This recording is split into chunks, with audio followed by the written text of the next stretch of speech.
Quelle est la configuration idéale pour proposer un lit confortablement équipé à nos voyageurs et ce dans tous les cas de figure?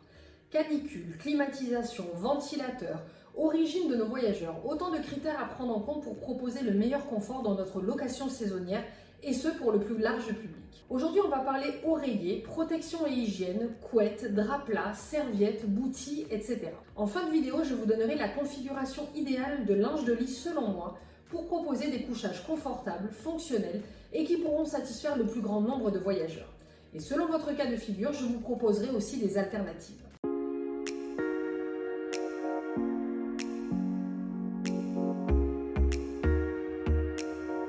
Salut les réseaux, j'espère que tout le monde va bien. Je suis Carole Anita, experte en intendance et gestion de résidences locatives.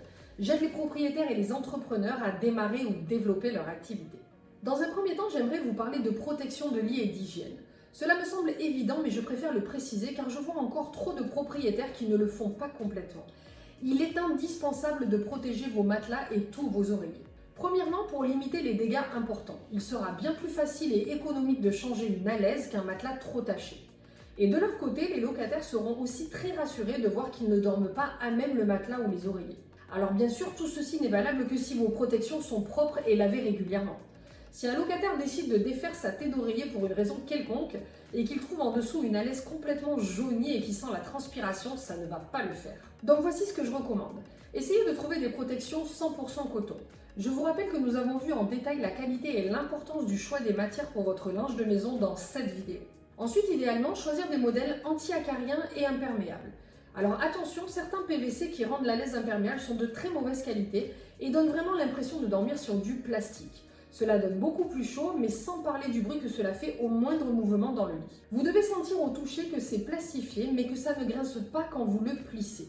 Évitez aussi le molleton trop épais au-dessus, car même si c'est confortable, cela peut donner très chaud. En termes de quantité, ayez une protection sur chaque lit et tous vos oreillers.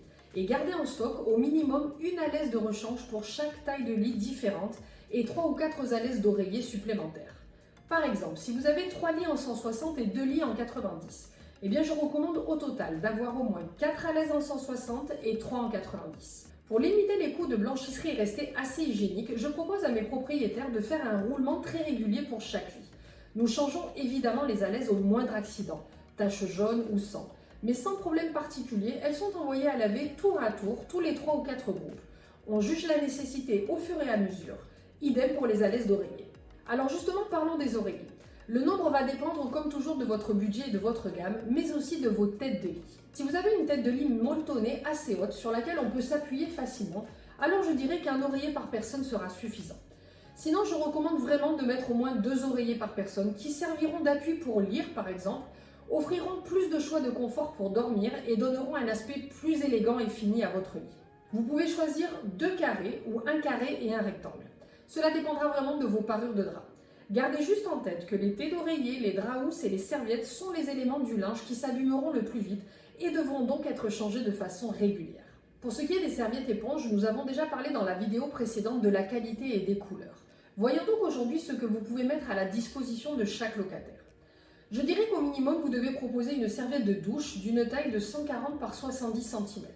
Et si vous voulez du plus confortable pour les locataires qui sont grands, choisissez alors le drap de bain 100 par 150 cm. Une serviette de visage par personne de 70 par 100 cm. Ne prenez pas plus petit car pour le séchage des cheveux longs, ce n'est pas du tout pratique.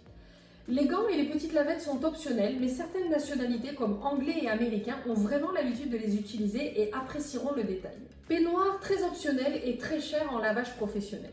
Au moins un tapis de bain pour chaque élément, douche ou baignoire. En termes de quantité, je recommande 3 jeux par personne. J'ai déjà expliqué pourquoi dans plusieurs vidéos. D'ailleurs, si ce n'est pas déjà fait, je vous invite à vous abonner à ma chaîne pour recevoir régulièrement mon contenu et tous mes conseils pour une location saisonnière réussie. Pour ce qui est de la mise à disposition, certains propriétaires, dans un souci d'économie, ne mettront que le nombre de serviettes par personne prévu dans la réservation.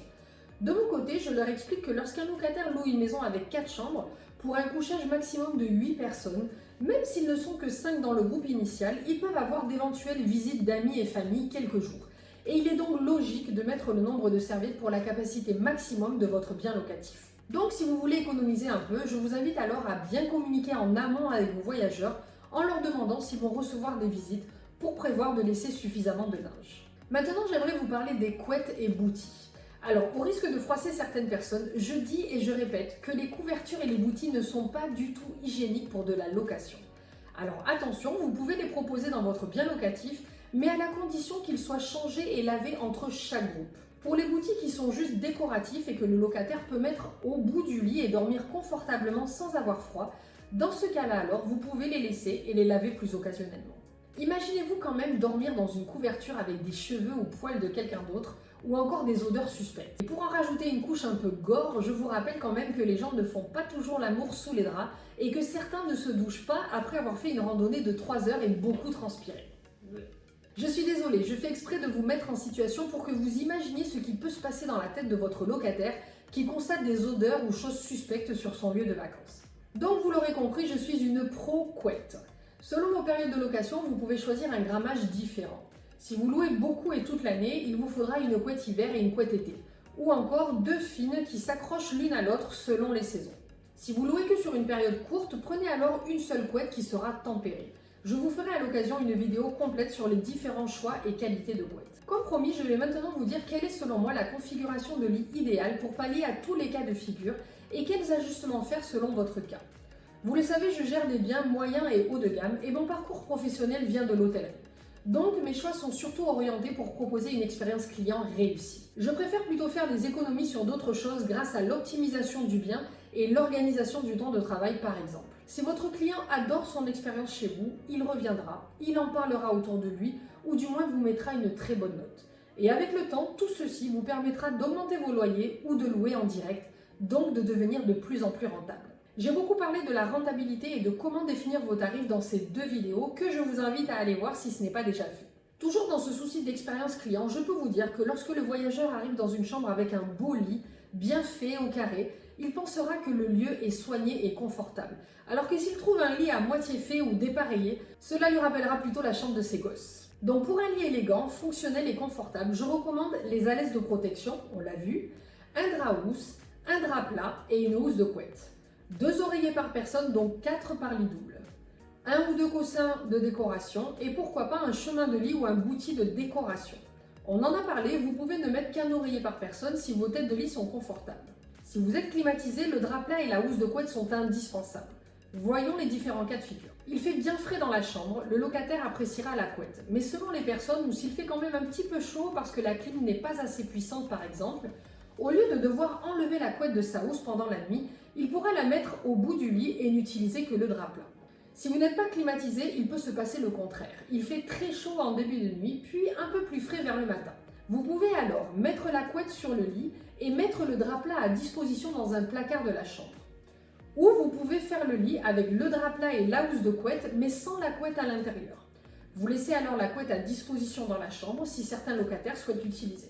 Attention, le risque avec cette dernière option, c'est que le voyageur mette la couette directement sur le lit sans sa housse, donc votre couette pourrait être facilement tachée. Le deuxième point négatif, c'est que esthétiquement, vous proposez un lit tout plat qui a moins d'allure qu'avec une couette. Vous devez encore une fois garder en tête que nous sommes tous différents. Pour ma part, je n'ai pas de clim chez moi. J'habite dans le sud de la France et donc il fait très chaud. Pourtant, je garde la couette toute l'année. Voilà, j'espère que cette vidéo vous sera utile. Merci de la liker et de la partager. Cela m'aidera à diffuser mes infos au plus grand nombre et à continuer de vous offrir du contenu de qualité sur notre activité de location courte durée. Allez, en attendant la prochaine, je vous dis à très vite!